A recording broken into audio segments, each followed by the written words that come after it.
Bismillahirrahmanirrahim. Assalamualaikum warahmatullahi wabarakatuh. Halo kawan-kawan. Saya mendoakan dalam video ini, saya mendoakan kita semua, terutama yang pernah mengalami ataupun yang sedang mengalami penyakit psikosomatis yang disebabkan oleh asam lambung. Semoga Allah mengangkat penyakitnya dan semoga kita semua diberi kembali semangat, diberikan kembali keceriaan, dan juga diberikan kembali kebahagiaan yang sudah ataupun yang mungkin pudar dalam kehidupan kita sehari-hari sejak penyakit ini mengisi ruang hidup kita. Kawan-kawan, ini adalah janji saya. Video ini adalah sebagai wujud menunaikan janji saya.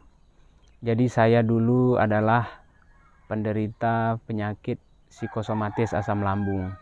Jadi awalnya kawan-kawan begini, dulu sebelum saya memahami penyakit ini, saya adalah orang yang ceria, suka bergurau, dan tidak ada yang menyangka saya akan berubah drastis setelah penyakit itu mengendap di dalam diri saya.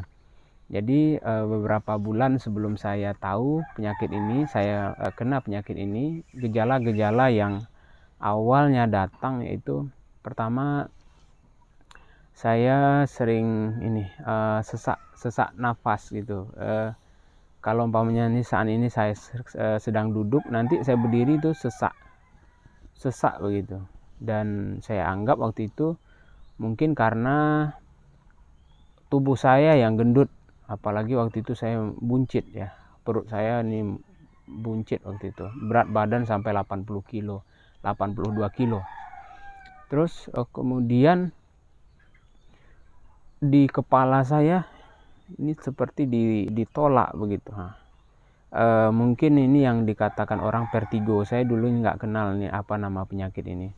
Begitu terus. Kemudian kadang sakit di sini, ada seperti sakit kepala, tapi di area belakang ini, tengkuk sampai ke sini. Saya pikir masuk angin gitu kan. Jadi saya sering kusuk, urut, tapi tidak hilang-hilang. Dan gejala-gejala itu terus membayangi saya, artinya ya gejala itu terus menghampiri saya lah, tubuh saya. Dan pada suatu ketika setelah beberapa hari atau mungkin beberapa minggu setelah itu, nah inilah kejadian yang paling naas. Ini menjadi titik tolak saya mengalami hal yang sangat menakutkan bagi saya. Dan setelah itu saya mengalami hari-hari yang mengerikan. Mungkin ada kawan-kawan yang saat ini merasakan hal yang sama dengan apa yang pernah saya rasakan. Jadi waktu itu ketika saya berada di tempat kerja hari Jumat, karena kepala saya masih sakit waktu itu, maka saya menelpon kawan yang bisa pengobatan bekam. Saya pikir karena masuk angin begitu kan. Terus kawan tersebut mengatakan oke, nanti datang ke rumah. Nah waktu itu hari Jumat kawan-kawan, dan ketika saya ke rumah beliau sebelum sholat Jumat, saya janji sebenarnya setelah sholat Jumat, maka saya agak cepat-cepat pulang dari tempat kerja dan sholat Jumat lah saya di sekitar rumah kawan saya itu, di masjid sekitar rumah kawan saya itu. Kemudian ketika khotib naik mimbar dan sudah mulai membacakan khutbah, kepala saya masih vertigo. Lalu tiba-tiba kawan-kawan, inilah kejadian yang paling mengerikan yang pernah saya alami. Tiba-tiba rasanya jantung saya ini berdebar kencang, begitu, tremor atau apa namanya saya nggak tahu. Dan mata saya udah liar kawan-kawan, seperti mungkin saya sudah beranggapan waktu itu, oh saya udah nggak ada lagi. Nah, begitu. Ketakutan yang luar biasa waktu itu. Seakan-akan ya kita sudah sampai waktunya kita habis masa kita di dunia ini. Pikiran saya waktu itu begitu kawan, sudah liar, mata saya sudah liar. Cuma ada bisikan dari dalam hati saya waktu itu, oh keluar, ayo keluar dari masjid begitu. Tapi ibarat yang saya katakan tadi, ada perlawanan, bisikan lain, udah kamu diam di masjid saja, mantau ini adalah kesempatan saya. Waktu itu saya mikirnya begitu kan, saya mikirnya kesempatan saya untuk diam di masjid dan melafazkan asma-asma Allah waktu itu, karena saya muslim. Pokoknya luar biasa saya ketakutan. Akhirnya tremor itu, goncangan-goncangan yang ada di jantung, saya pikir itu jantung saya nggak tahu apakah jantung, apakah lambung, saya tidak tahu waktu itu kan kawan. Yang jelas saya ketakutan karena seakan-akan saya sudah akan pergi lagi selamanya, begitulah pikiran saya. Tremor begitu yang kencang, dan akhirnya dengan izin Allah Subhanahu wa taala, alhamdulillah saya masih diberikan kesempatan rupanya gitu kan ya. Tapi setelah kejadian itu pikiran saya sudah mulai berubah, sudah tidak ada lagi yang baik. Pikiran saya itu pokoknya pikiran saya udah horor terus begitu. Pikirannya mungkin hari ini, mungkin besok, terus begitu kawan-kawan. Ya, sehingga saya pun akhirnya memutuskan untuk berobat ke dokter. Saya menceritakan segala sesuatu yang terjadi waktu itu kepada dokter, dan dokternya malah ketawa. Saya heran.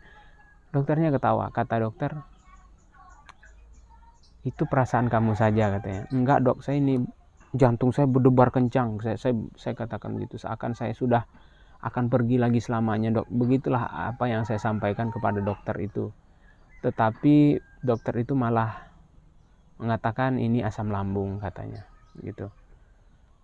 Tapi pikiran saya tetap tidak pernah baik lagi kawan-kawan setelah kejadian itu. Dan akhirnya saya makan obat yang dia berikan, tapi pikiran saya tetap tidak pernah tenang. Saya pikir saya akan, ya pokoknya pikiran horor itulah terus terjadi, terus membayangi saya. Dan akhirnya saya melihat tubuh saya ada benjolan sedikit dekat rusuk di sebelah kiri, antara perut dan dada nih, benjolan dikit. Saya pikir, wah ini jantung saya bengkak. Begitu pikiran saya, pokoknya horor-horor aja. Akhirnya saya ke spesialis, dokter penyakit dalam. Sampai di sana dokternya juga, udah santai aja, ini bukan penyakit serius, ini asam lambung katanya. Kemudian diberikanlah obat asam lambung. Begitu komplit waktu itu. Nah, tapi saya juga punya pikiran-pikiran yang positif, walaupun lebih banyak negatifnya waktu itu. Diberikan dokter obat-obat. Saya memang sedari awal kurang suka dengan obat-obat kimia. Akhirnya sehari 2 hari saya minum. Akhirnya saya beralih ke obat-obat tradisional. Saya minum air kunyit, kemudian air jahe begitu. Dan perihal yang bengkak yang menonjol di sini, tadi diperiksa sama dokter itu, katanya nggak ada masalah. Ditekan sama dia, nggak sakit, memang tidak sakit. Bekas benjolan itu sedikit, itu nggak sakit. Terus saya akhirnya tidak minum obat itu. Tapi pikiran saya memang tidak pernah berubah kawan-kawan, tetap negatif terus gitu. Sampai akhirnya saya takut makan. Karena kalau saya pikir kalau saya makan nanti, mana tahu gejala awal yang menakutkan yang pernah saya alami beberapa hari sebelumnya datang lagi begitu. Akhirnya saya tidak makan, takut, pokoknya segalanya takut makan.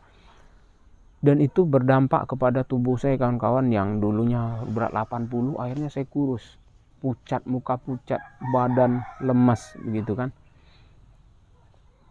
terus saja begitu, dan akhirnya kawan-kawan ya ketakutan yang mendera setiap hari itu, akhirnya saya akrab dengan yang namanya obat-obatan. Nah, ada tukang urut, saya urut, pokoknya bahkan saya sempat pergi ke tukang ruqyah gitu, karena saya pikir mana tahu ada gejala gangguan gitu kan. Itu awalnya begitu kan kawan. Terus sebenarnya saya tidak runtut menceritakan ini kawan-kawan, karena kejadian ini memang setahun yang lalu, tapi alhamdulillah saya sembuh hari ini. Mungkin saya akan menceritakan kepada kawan-kawan fase demi fase saya mengalami penyakit psikosomatis asam lambung ini. Tapi bagi kawan-kawan yang sedang mengalami, jangan khawatir, insya Allah positifkan terus pikirannya. Nanti kita akan jumpa di video-video selanjutnya yang mudah-mudahan bisa memotivasi kawan-kawan untuk sembuh, dan insya Allah sembuh. Saya akan menceritakan fase-fase yang saya alami sampai ke tahap yang paling klimaks sekali. Akhirnya saya waktu itu tidak sanggup jalan kawan-kawan. Nah, jangan sampai kawan-kawan mengalami hal yang pernah saya alami, karena ya psikosomatis, karena ketakutan yang hadir sebenarnya dari penyakit yang sederhana, yang kecil. Nah, begitu saja dulu kawan-kawan untuk hari ini. Insya Allah kita bertemu di video-video selanjutnya.